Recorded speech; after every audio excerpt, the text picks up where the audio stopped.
Welcome to a very special Twilight Zone podcast, produced in association with Cult Labs and Shock Entertainment. Now, as you know, at Cult Labs, we're putting together a Twilight Zone community to celebrate the release of the Twilight Zone on Blu-ray here in the UK for the first time. And I can think of no better person to help us kick this off than the man who quite literally wrote the book on the Twilight Zone, the author of the Twilight Zone Companion, Mr. Marc Zicree. Marc, thanks so much for joining me today. Oh, I'm happy to do it. Thanks so much. Marc, I'd like to start with the Twilight Zone Companion, if I may. You bet. Essentially, the genesis of the Twilight Zone Companion was when I was a child, my favorite television shows were Star Trek, Outer Limits, and Twilight Zone, the original versions of those shows. Uh-huh. And when I was about 16 years old, I started going to science fiction conventions, and I met a man named George Clayton Johnson, who had actually written some great episodes of The Twilight Zone, as well as the first episode of Star Trek that ever aired here in the United States. Yeah. And we became friends, and by the time I got out of college, I knew I wanted to be a writer, producer, working in television, but there were no classes in how to do that. Mm-hmm. So I thought, well, I'll study one of the best shows ever made, and I'll learn how to do that job by studying the show. So I started by interviewing George Clayton Johnson, and I ended up interviewing over 100 people who worked on the show, and then I got connected up with Rod Serling's widow, Carol, and she gave me full access to everything of Rod's. So literally, I was crawling through Rod Serling's attic and going through his files and his scrapbooks and taking home 16-millimeter prints of the Twilight Zone from Rod's garage. This is just 2 years after Rod died. Oh my God. And so I was 22 years old when I started writing that book. And it's been in print for decades now, and it's sold over 500,000 copies. And I learned how to be a writer-producer because by the time I was 22, 23 years old, I was writing for television, and I've written and produced hundreds of hours of network television since. So back then in 77, when you started to write it, you know, like you say, the Twilight Zone had finished years earlier. Yes. You know, Night Gallery had come and gone, and unfortunately, Rod had passed by then. I Yes. mean, what was the kind of perception of the Twilight Zone at that point? Was it still in people's minds? Yes, it was. It was very popular in syndication. In fact, after Twilight Zone went off network, CBS convinced Rod that it would never turn a profit, and so he sold it to them for something like $1 million. And immediately they syndicated it worldwide, and they were raking in the profits. And Rod said that was the worst decision he ever made. He would never make that again. Yeah. And he retained publication rights and rights in other media, but not in television.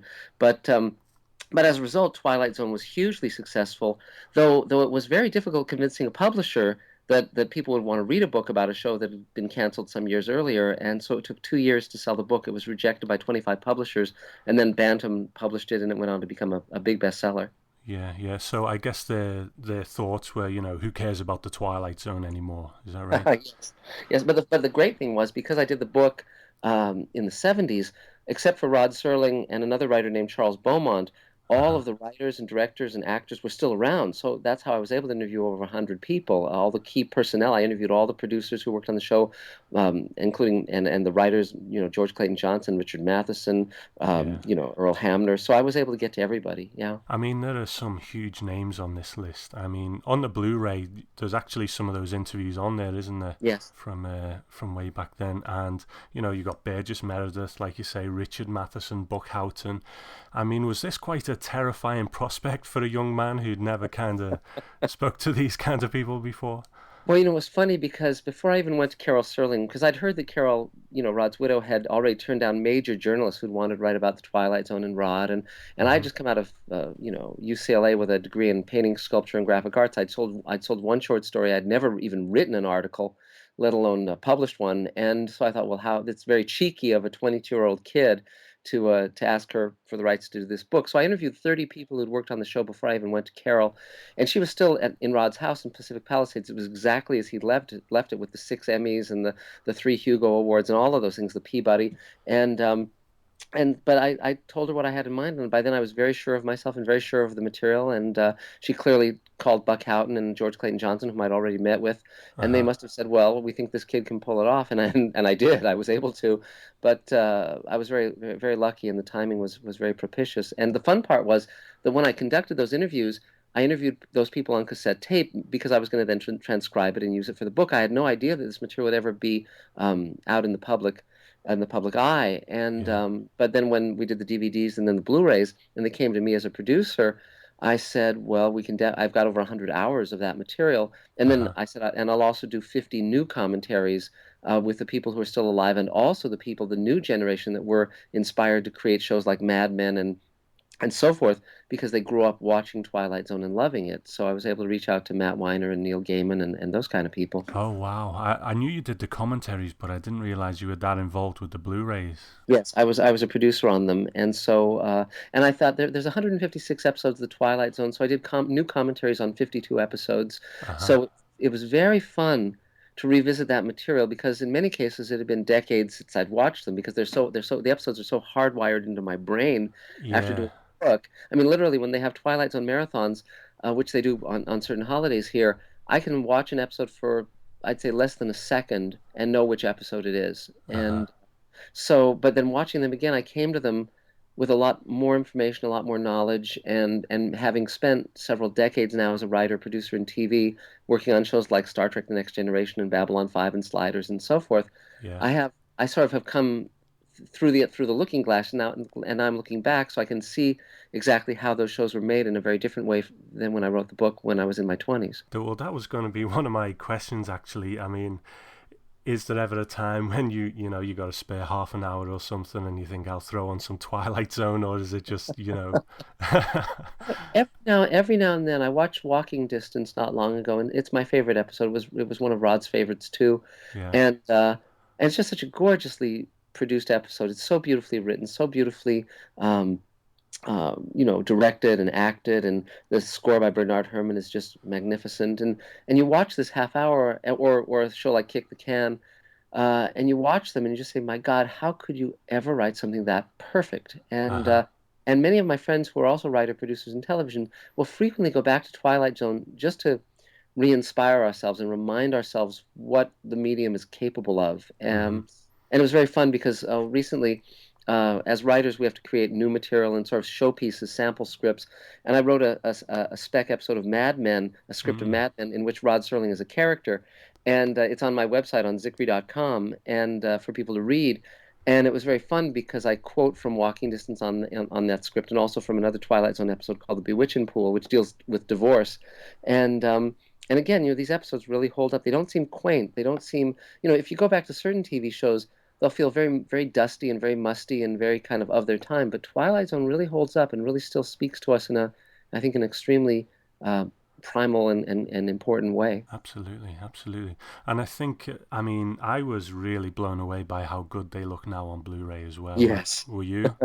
Oh yeah, my God. Well, the great thing is they were shot on 35 millimeter Uh-huh. and they're black and white and they're gorgeous. And George Clemens, who was the director of photography on Twilight Zone, had been a cameraman in the golden age of cinema. He was a camera operator on Valentino's Blood and Sand and Chaplin's Monsieur Verdoux and the Ruben Mamoulian Dr. Jekyll and Mr. Hyde with Frederick March. And so a lot of what he'd learned in those great films, he Mm-hmm. then brought to Twilight Zone. And so I think Twilight Zone represents the height of black and white cinematography on television. So it's just and so to have Blu-ray where you've got high definition and you can see that detail is just spectacular. We're getting the first season in May over here, Hmm. and you contribute 8 commentaries that you feature in on that, and you do Walking Yes, Distance, The Lonely, Time Enough at Last, Third from the Sun, The Hitchhiker, Monsters Are Due on Maple Street, Passage for Trumpet, and The After Hours. Now, yes, if someone came to me and said, "What are your favourite episodes in season one?" That's probably the list right there. yes, You know, yeah. I mean, is that why you chose them? Are they your kind of favourite episodes in that season too? Well, it's so funny because with the Twilight Zone, there's so many great episodes that Uh huh. choosing, a percentage of them is very, very difficult. I think I could have chosen almost any of the other ones too, and that would have been just fine. Mm-hmm. But yes, those are among my favorites. And again, also, many of the people I interviewed became friends. Douglas Hayes, who directed The After Hours, was a very good friend. And when I watched that, I'm just so reminded of what he told me and the lessons I learned. And Anne Francis, I interviewed her too. She just passed away recently, and she Mm. was so gracious and so warm and so incredibly talented. And you just watch these episodes, and your breath is taken away. Yeah. Eventually, I'll probably do commentaries on all of them. Not for a DVD set. I might do something online where people can watch the episode and download the rest of them because there's about 100 left to do, Yeah. and there's a part of me that feels that eventually I should just do all of them because I have such an encyclopedic knowledge of these shows. Uh-huh. I'd have things to say about every single episode. I don't run out of material. Oh, great. I look forward to that. Yeah, that'll be fun. Yeah. So, but it was great to do 50. And the fun part was, again, with many of these episodes, I reached out to other people, either who, for instance, with George Clayton Johnson, we sat down with him and got him to talk about all of the episodes he did. We sat Hmm. down with Earl Hamner to do audio commentaries, and there's one great lost episode that's in a later season, the fifth season, called The Encounter. It was an episode that wasn't syndicated originally. It stars George Takei, who later played Sulu on Star Trek. Mm. It's directed by Robert Butler, who actually directed the pilot of Star Trek: The Cage. And I sat down with both of them, and we did an audio commentary on that whole episode with the two of them talking, and they had Wow. never talked about doing that episode anywhere. So that was great. And then I reached out to comic book writers like Len Wein and Marv Wolfman. Len created Swamp Thing, and Marv Uh-huh. created Blade, and as I mentioned earlier, Neil Gaiman and I did two episodes later on in the series. So it was just, I mean, when you see the ripple effect of how many brilliant creative artists in both television and film and books and comics grew up with Twilight Zone and it shaped their artistic voice, Yeah. it's so much fun to bring them aboard to talk about these shows because again, they've never talked publicly about Twilight Zone, and it was just pure joy. It was just such fun to work on this stuff. It's a 50-year-old TV show now, and at the website Cult Labs, there's a lot of people talking about a lot of different things. So some of them may read the transcription to this in passing and think, why should I care about a 50-year-old television show? I mean, what would you say to someone like that? Why is Twilight Zone still relevant?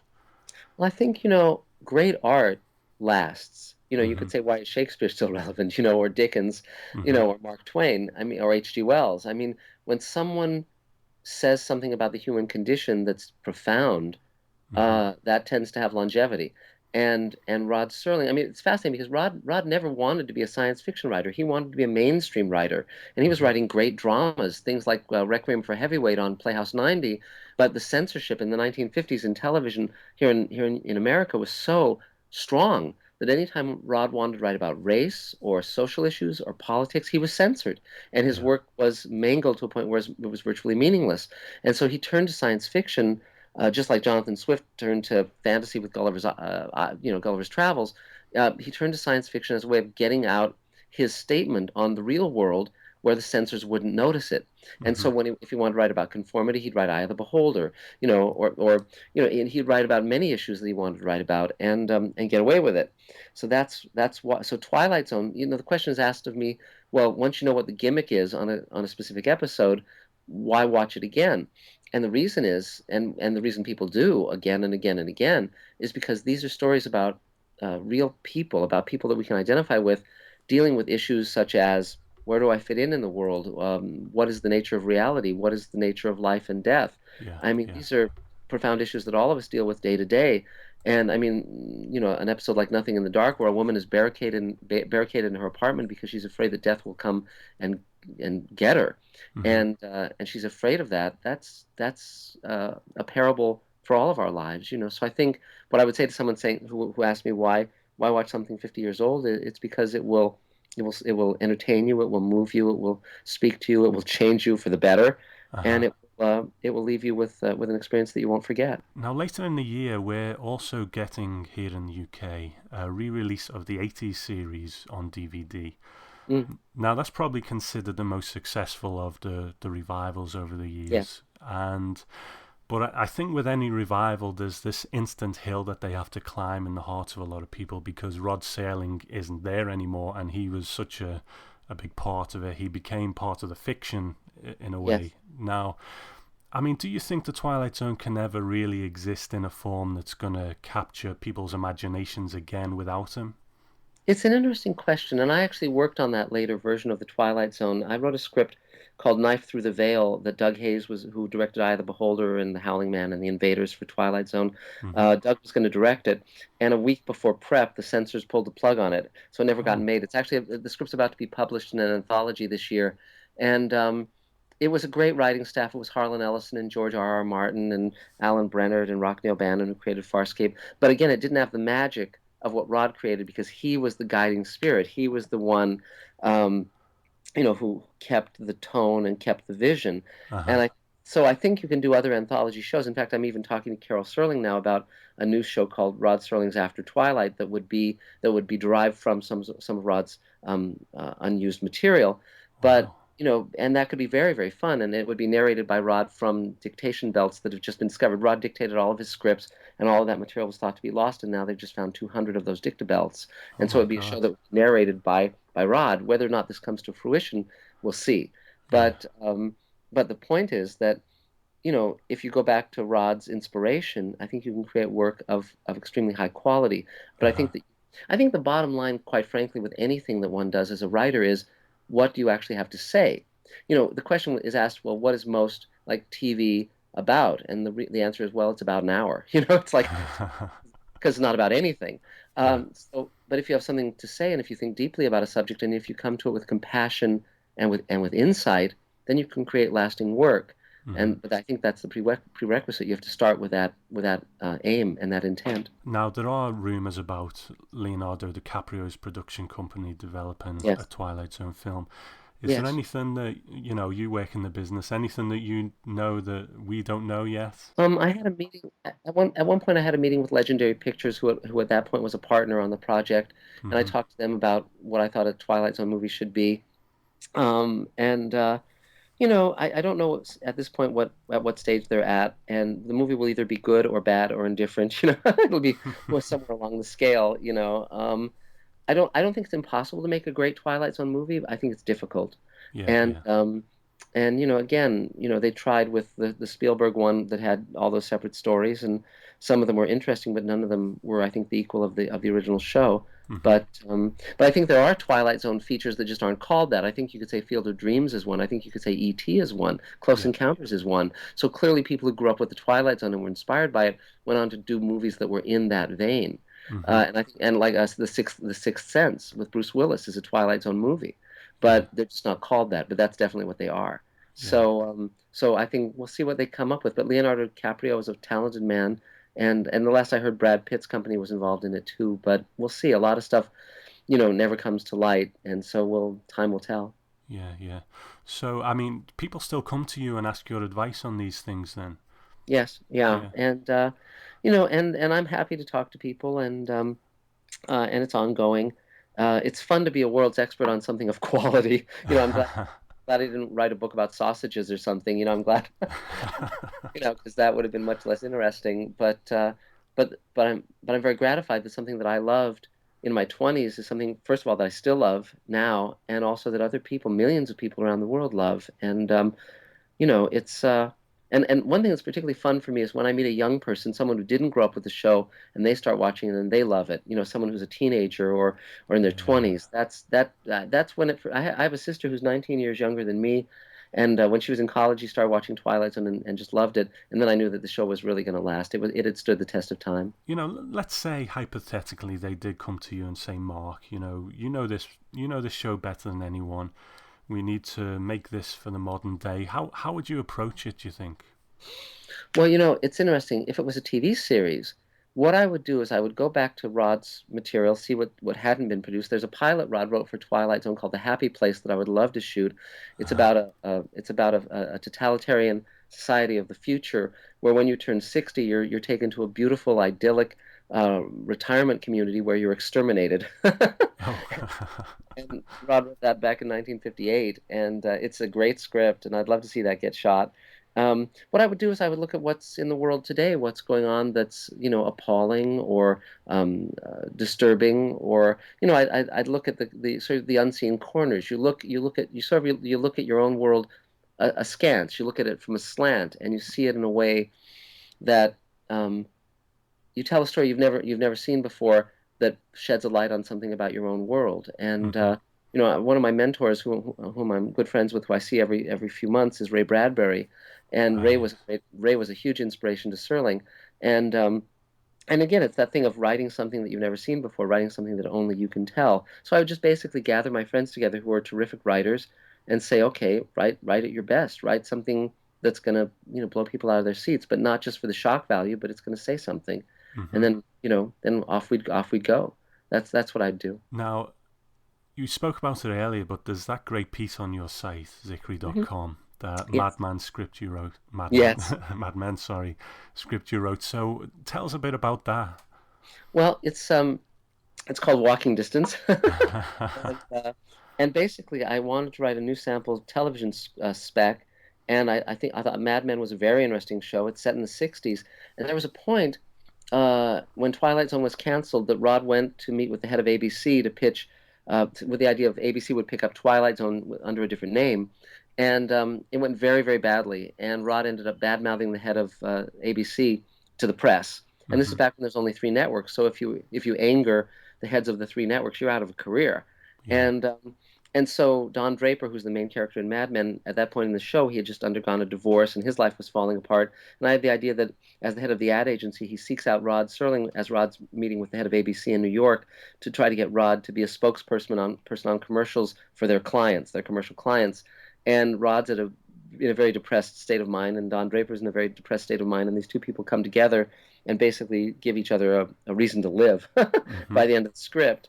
And and I have a lot of audio tape of Rod Serling speaking candidly in various classes that he taught. So it was great fun just getting his voice in my head the way he really talked, because the way Serling talked when he wasn't on television was a lot more earthy and a lot more filled with expletives than when he was on Twilight Zone.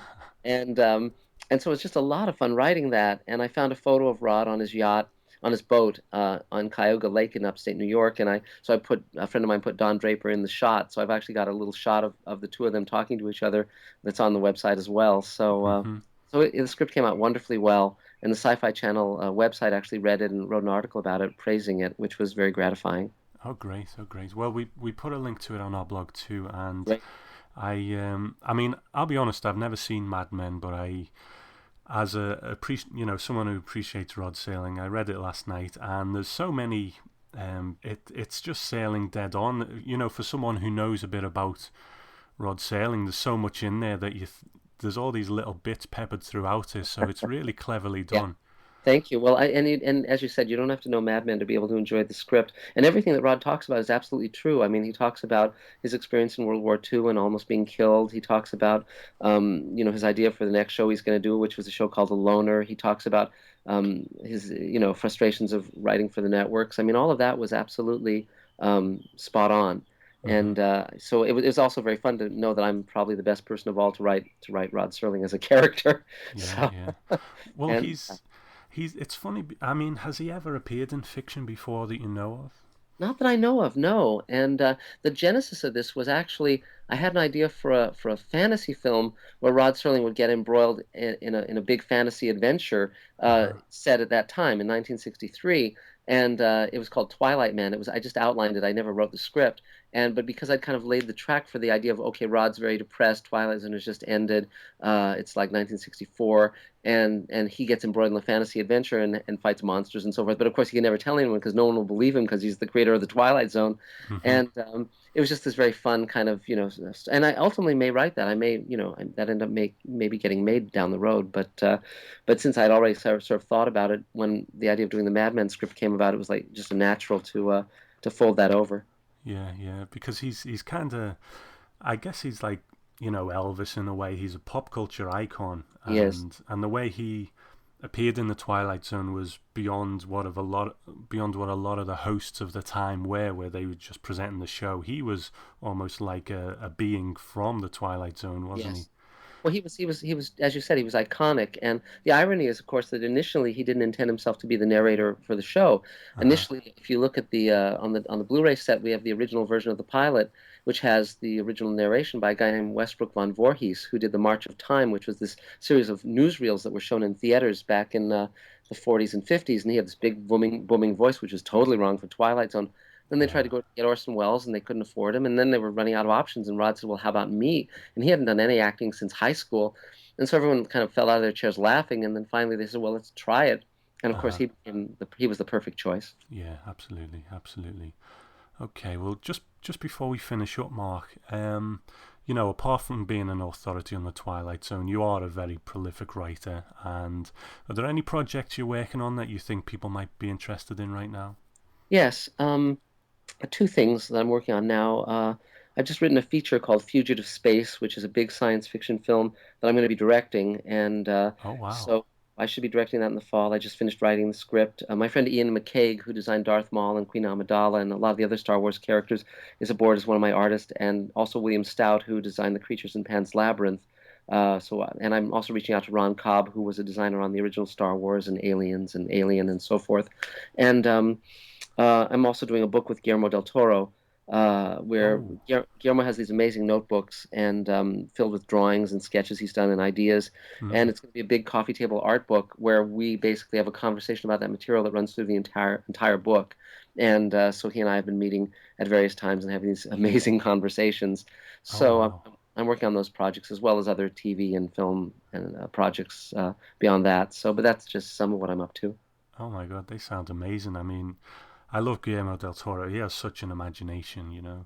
Yes, he's a great guy. He's a big, big, big spirit, and he's just as wonderful in person as you would imagine him to be. And and I also, I'm on Facebook, so if anyone wants to kind of follow what I'm up to, people can, I put little entries in because it's a fascinating journey to be working with these amazing men. I mean, Guillermo is also a huge fan of Rod Serling's work, and all of us are really Serling's children in that way, and Yeah, we're definitely continuing the tradition, all of us.